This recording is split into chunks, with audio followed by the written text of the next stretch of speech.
ಅಂಗವಿಕಲರಿಗೆ ಪಿಂಚಣಿ ಹೆಚ್ಚಳ ಮಾಡದ ಸರ್ಕಾರಕ್ಕೆ ಹೇಳಿ ಧಿಕ್ಕಾರ.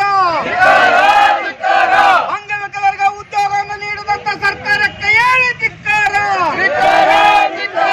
ಅಂಗವಿಕಲರಿಗೆ ಮೂಲಭೂತ ಸೌಲಭ್ಯವನ್ನು ಒದಗಿಸಿಕೊಡದಂತ ಸರ್ಕಾರಕ್ಕೆ ಹೇಳಿ ಧಿಕ್ಕಾರ. ಇವತ್ತು ಗಾಂಧಿ ಭವನದಿಂದ ಜಿಲ್ಲಾಧಿಕಾರಿ ಕಚೇರಿವರೆಗೆ ಬಹಳಷ್ಟು ಅಂಗವಿಕಲರು ಬಳ್ಳಾರಿ ಜಿಲ್ಲೆಯಿಂದ ಇವತ್ತಿನ ಪ್ರತಿಭಟನೆ ಮಾಡ್ಕೊಂಡು ಬಂದಿದ್ದೀವಿ. ಇವತ್ತು ಅಂಗವಿಕಲರನ್ನು ಸಂಪೂರ್ಣವಾಗಿ ಸರ್ಕಾರ ಕಡೆಗಣಿಸುವಂಥದ್ದು, ಇಲ್ಲಿವರೆಗೂ ಯಾವುದೇ ರೀತಿಯಾಗಿ ಮೂಲಭೂತ ಸೌಲಭ್ಯಗಳನ್ನು ಕೊಡದಂತ ಸರ್ಕಾರ ಇವತ್ತು ಅಂಗವಿಕಲರಿಗೆ ಉದ್ಯೋಗ ಕೊಡಬೇಕು ಅಂತೇಳಿ ಸುಪ್ರೀಂ ಕೋರ್ಟ್ನಲ್ಲಿ ಆದೇಶ ಇದೆ. ಆದ್ರೆ ಇಲ್ಲಿವರೆಗೂ ಅಂಗವಿಕಲರಿಗೆ ಉದ್ಯೋಗ ನೀಡ್ತಾ ಇಲ್ಲ.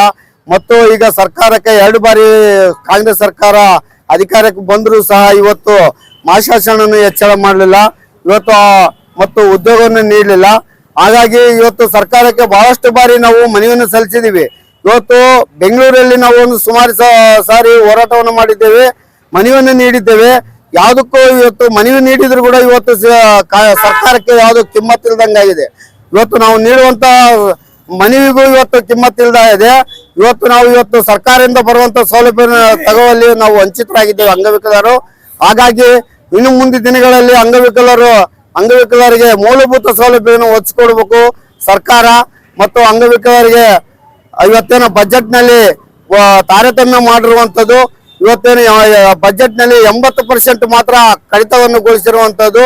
ಇವತ್ತು ಹೋದ ಬಾರಿಗಿಂತ ಈ ಬಾರಿ ಬರೀ 30 ಲಕ್ಷ ಮಾತ್ರ ಬಜೆಟ್ ನಲ್ಲಿ ಕಡಿಮೆ ಮಾಡಿರುವಂತದ್ದು.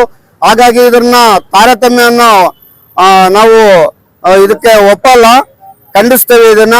ಹಾಗಾಗಿ ಮುಂದಿನ ದಿನಗಳಲ್ಲಾದರೂ ಮುಖ್ಯಮಂತ್ರಿಗಳು ಮುಂದಿನ ಬಜೆಟ್ ನಲ್ಲಿ ಹೆಚ್ಚಿನ ಬಜೆಟ್ ಅನ್ನು ಮಾಡಿ ಅವರಿಗೆ ಅಂಗವಿಕಲರಿಗೆ ಸಿಗ್ತಕ್ಕಂತ ಸೌಲಭ್ಯಗಳನ್ನ ಒದಗಿಸಿಕೊಡ್ಬೇಕಂತೇಳಿ ನಾವು ಮಾನ್ಯ ಮುಖ್ಯಮಂತ್ರಿಗಳಲ್ಲಿ ವಿನಂತಿ